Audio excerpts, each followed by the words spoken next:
Ayan mga Kapadadyon Vlogs, magandang umaga at tayo ay magsubok uli sa ating blood sugar kasi ang tagal na natin na hindi nakapag mga 4 months na yata o 3 months dahil naubusan tayo ng contour or strips. So nakapagbili na ako. Susubukan natin.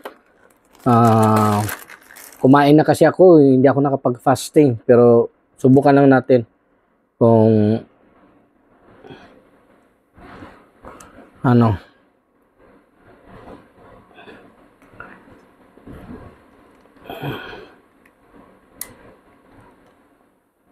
Tapos itong ating strips na bago.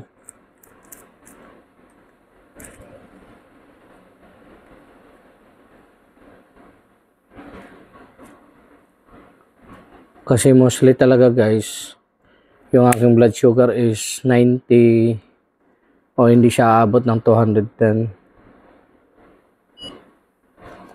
So,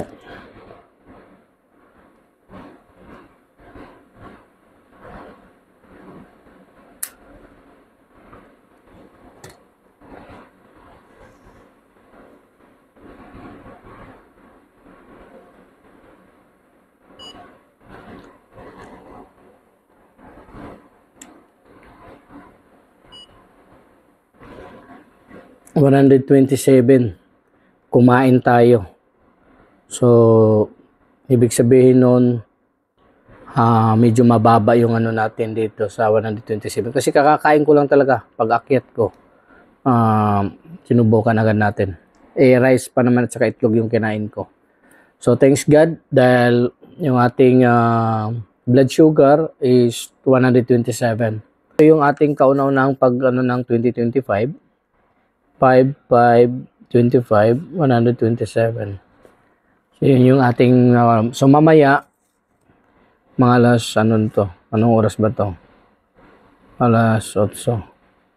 Ayan. Pagising natin, subukan ulit natin kung mas mababa pa ba yung makukuha natin or pareho lang sa kumain at saka sa hindi. Pero syempre bababa yun dahil nakakain naman tayo. Mainam na rin kasi yung aware tayo sa mga nangyayari sa ating katawan. Ayaw man natin, pero yun na talaga. Wala tayong magagawa. Nagkakaedad na.